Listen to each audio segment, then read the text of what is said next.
Gallagher, first off, is there still a sense then that IS still poses a threat to Iraqi forces in and around Mosul?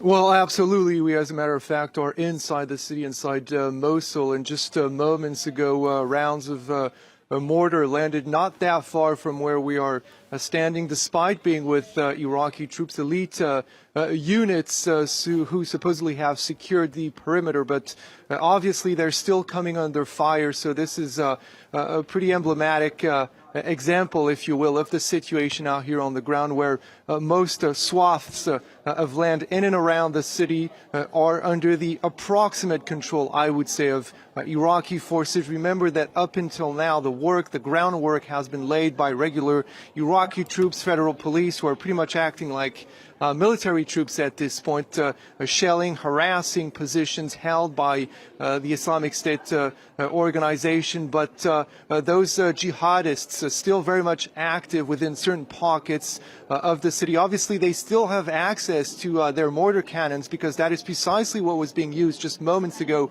to take fire at this position right close to it. And what the officers that we are with were explaining is that they still have sleeper cells around the city, for instance, who see these kinds of military movements and then call in the coordinates to folks who are much further out into the city so they can try to fire mortar rounds at them.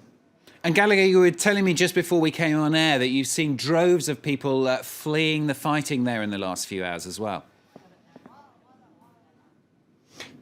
Yeah, absolutely. Very impressive scenes. And this is going on all around me. As a matter of fact, while we are live together, Stuart, their family is about to walk by literally with just about anything they could grab, animals, belongings, and headed out the city as fast as they can. And they usually use the military vehicles as shield. These armored vehicles will basically ride out very slowly. And these people, these families, will basically try to walk as close as they can to the vehicles, hoping to take cover in case there are, again, rounds of mortars landing or shots being fired. But the crowds this morning were very impressive, far bigger than the ones we've seen over the past 24, 48 hours. These people feel that this perhaps is their window of opportunity to exit the city before what could be the final assault on Mosul.